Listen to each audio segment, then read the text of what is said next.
Hello guys, today we're gonna make potato crisps.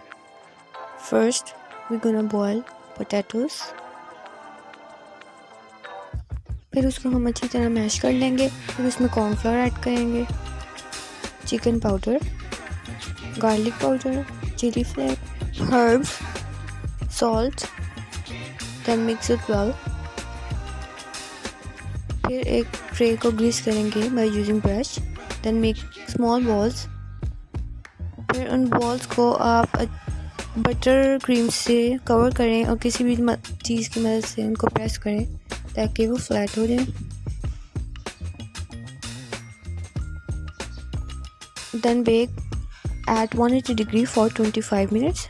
Then take a separate bowl, add cream, coriander and jalapenos, chili sauce, lemon juice. Then mix it well and serve with potato crisp. And enjoy. Don't forget to subscribe my YouTube channel. Thank you.